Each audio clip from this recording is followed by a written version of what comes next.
की शीर्ष अदालत कई मामलों में केंद्र सरकार को फटकार लगा चुकी है, लेकिन सरकार सुधरने का नाम नहीं ले रही। यह सरकार बेटियों की सुरक्षा का दम तो भरती है, लेकिन बेटियों के लिए कुछ नहीं करती है। उल्टा बेटियों की आबरू से खेलने वालों को राहत दे देती है।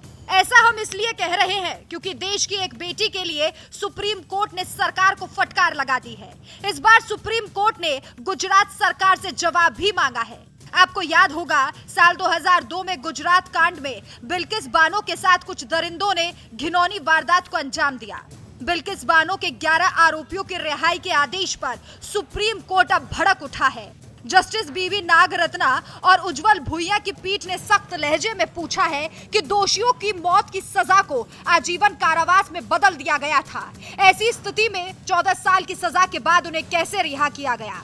कोर्ट ने गुजरात सरकार से सवाल पूछा है, अन्य कैदियों की रिहाई की राहत क्यों नहीं दी गई? इसमें इन दोषियों को चुनिंदा तरीके से नीति का लाभ क्यों दिया गया? 2002 के गुजरात दंगों के दौरान बिल्किस बानो के साथ बलात्कार किया गया था और उनके परिजनों की हत्या कर दी गई थी।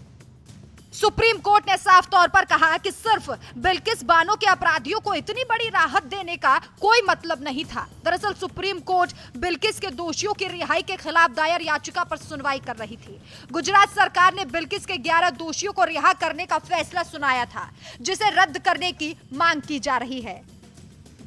गुजरात मामले से जुड़े बिल्किस बानो केस में दोषियों की समय से पहले रिहाई को केंद्र और गुजरात सरकार की तरफ से सही ठहराया गया था। केंद्र सरकार और राज्य सरकार की तरफ से कोर्ट में पेश हुए अतिरिक्त सॉलिसिटर जनरल SV राजू ने याचिकाकर्ताओं की दलीलों का विरोध किया और दलील रखी कि रिहा किए गए 11 दोषियों का अपराध दुर्लभतम में से एक नहीं है। उन्हें मृत्युदंड नहीं दिया जा सकता, बल्कि आजीवन कारावास की सजा सुनाई गई थी। राजू ने कहा कि 14 साल की सजा काटने के लिए इन्हें नियमों के अनुसार छूट और समय से पहले रिहाई का लाभ मिला है। SV राजू ने दलील दी कि कानून ये नहीं कहता कि सभी को सजा दी जाए और फांसी दी जाए, बल्कि ये कहता है कि लोगों को सुधरने का मौका दिया जाए।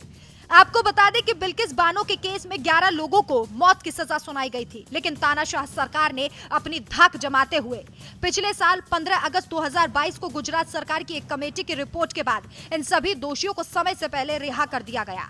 इन दोषियों की रिहाई पर इनका फूल मालाओं के साथ स्वागत किया गया। इसके बाद बड़ा बवाल खड़ा हुआ था। तब गोधरा के बीजेपी विधायक ने उन्हें संस्कारी ब्राह्मण कहकर उनका बचाव किया था। पिछले साल ही इन दोषियों की रिहाई पर बिल्किस बानो ने सुप्रीम कोर्ट का रुख किया था। सुप्रीम कोर्ट में इस मामले की नियमित सुनवाई चल रही है, लेकिन इस मामले को लेकर सरकार की खूब फजीहत भी हो रही है। जो सरकार महिला सुरक्षा के दावे करती है, उसी सरकार के दबदबे वाले राज्य में एक बेटी के साथ हुए इस अत्याचार के लिए सभी सरकार को दोषी ठहरा रहे हैं, लेकिन सरकार आंख मूंदे बैठी है, जैसे मानो अब सरकार गूंगी और बहरी हो गई हो। आपकी इस खबर के बारे में क्या राय है, हमें कमेंट करके जरूर बताएं।